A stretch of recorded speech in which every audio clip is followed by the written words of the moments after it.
Hi, this is Bridget with Life on Spectrum, and today I'm going to concentrate a little bit on eye contact. Now, when I was bringing up my son, one of the things the doctors always kept saying to me is he making eye contact? Is he making eye contact? How is he making eye contact on pictures? How is he with strangers? Now, with me, he generally made eye contact with me, but that's because I was his one-on-one provider. And I think it's because he knew who I was. He was comfortable with me. Same with taking pictures. If I look back in his scrapbooks, the pictures I took, he always looked at the camera. But if somebody else took them, not so much.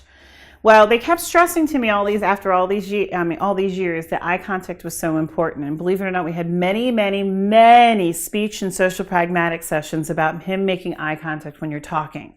However, now they're actually starting to do studies. They're doing studies of whether really eye contact is that important.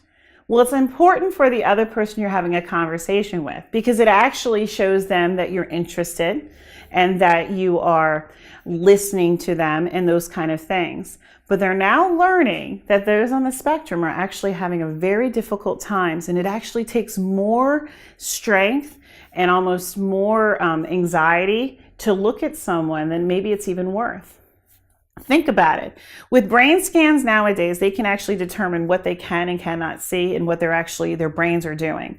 A lot of times if they're having a conversation, different parts of the brain are brought up. But with humans, like normal, quote unquote, normal humans, I guess you would say, it's generally just our frontal lobe. And that's because you're making emotional connections and you're just having general conversation, kind of like small talk.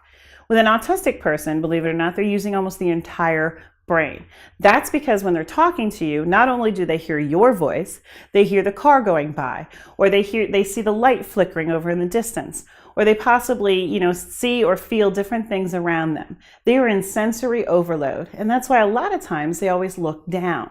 Well, that makes sense now. After all these years of me trying to make my son look at me when he was having a conversation or look at somebody else having a conversation, I can't imagine some of the almost pain that he was going through.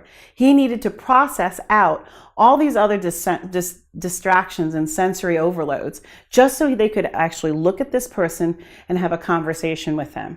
So keep that in mind when next time you say, hey, look at me, which I know we all do, because maybe, just maybe, they would actually listen to you better if they were looking at the ground. Hopefully this will help, and I'm Bridget with Life on Spectrum. Thanks for watching that episode, and make sure you come back and join us again for upcoming videos.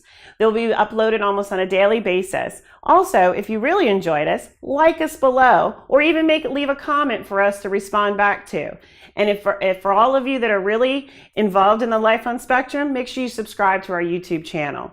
We appreciate you. We hope that this is worthwhile for you, and we'll see you next time on Life on Spectrum.